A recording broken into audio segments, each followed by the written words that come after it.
5月26號朝早7點，丘吉爾批准發電機行動，下令動用所有船隻，將被困喺鄧寇克嘅遠征軍接返嚟。盟軍遭遇前所未有嘅挫折。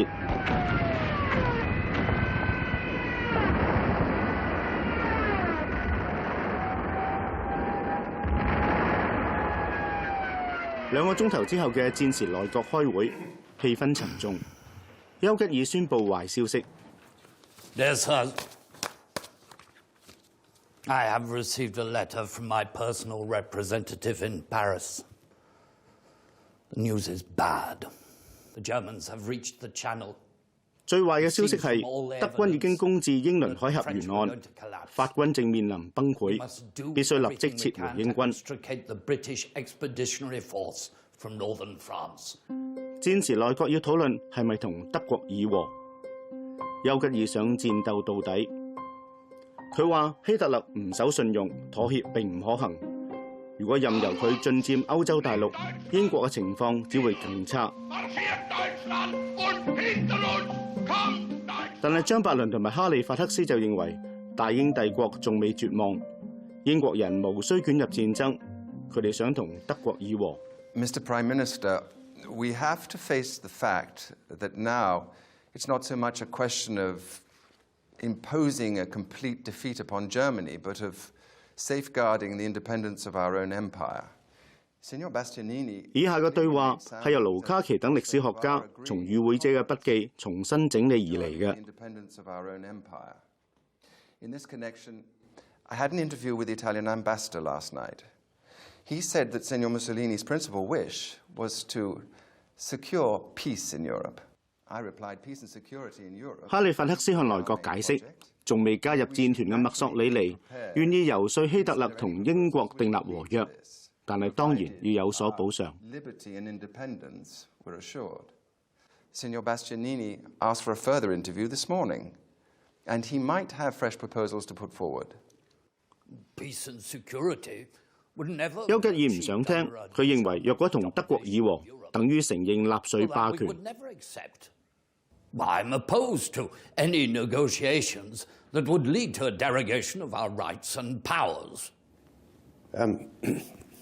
I think it very probable that Italy might issue an ultimatum to France saying that unless she agrees to a conference, Italy will come in on Germany's side. This would 張伯倫又提出，法國可能要兩面受敵。如果意大利同德國聯手，已經喺北方受德軍重創嘅法軍，又要趕到南方迎戰意大利軍。喺軍事上肯定難以應付，法國唯一嘅選擇就係投降。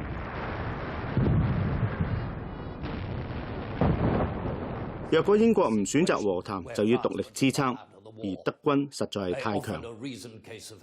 Once France collapsed, the Germans would no longer need large land forces. They would switch the bulk of their effort to air production. 如果德國進一步增強空軍，皇家空軍就冇辦法維持制空權，不列顛群島就會成為德軍空襲嘅目標。Not exactly. 但係丘吉爾唔同意，佢話問題唔喺維持制空權，而係阻止德國奪取制空權。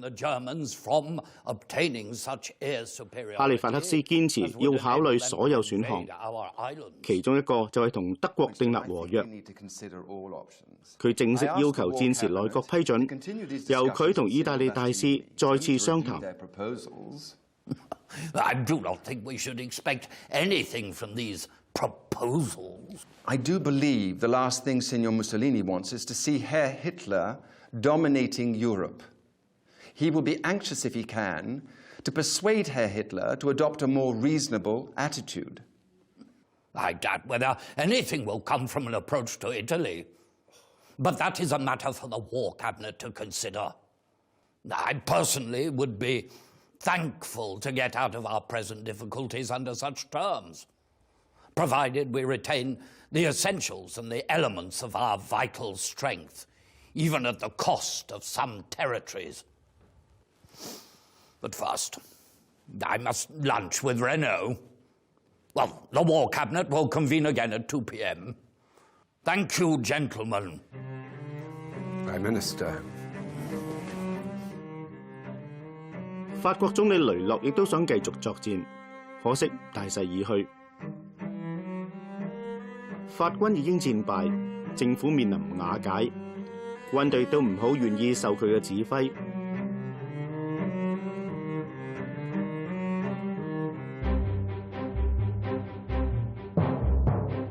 但喺第一次世界大戰之後，法軍曾經被稱為世界最強嘅部隊。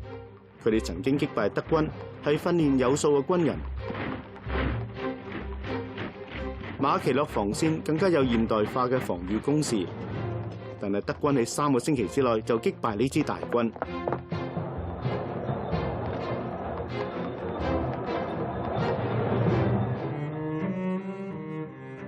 雖然雷諾保證好快會重整旗鼓，不過丘吉爾知道英國好快就要孤軍作戰。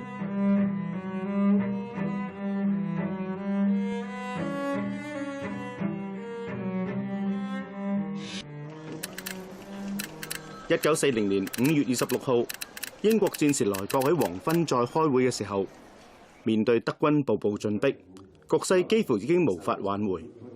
丘吉爾同雷諾會談之後，知道法國只能夠多支撐幾日，最多1到2個禮拜。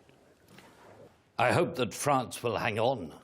At the same time, we must care not to be forced into a weak position in which we go to Signor Mussolini. 哈利法克斯再次遊說戰時內閣，透過墨索里尼去訂立和約。I'm not quite convinced that it's in Herr Hitler's interest to insist on outrageous terms, and Signor Mussolini might be. 如果佢成功嘅話，英國就任由希特勒魚肉。The problem is a very difficult one, and it is right that we should talk it out from every point of view. Another method of approach would be. 丘吉爾唔能夠直接反對哈利法克斯，因為張伯倫唔支持佢，至少要暫時拖延，再睇準時機去攤牌。I think it is best to decide nothing until we know how much of the army we can re-embark from France. Most of the re-embarkation. 但係哈利法克斯打破佢嘅如意算盤，讀出同意大利大使會面嘅記錄，話若果英國放棄部分殖民地，又將地中海控制權交俾意大利，墨索里尼就會同德國協商和談。但係丘吉爾唔同意，話希特勒一定會阻止英國重整軍備，將來佢違反和約，亦都冇人可以阻止。正如2年之前，佢亦都違約攻佔捷克。不過丘吉爾勢孤力弱，暫時被逼讓步。I raise no objection to some approach being made to Signor Mussolini.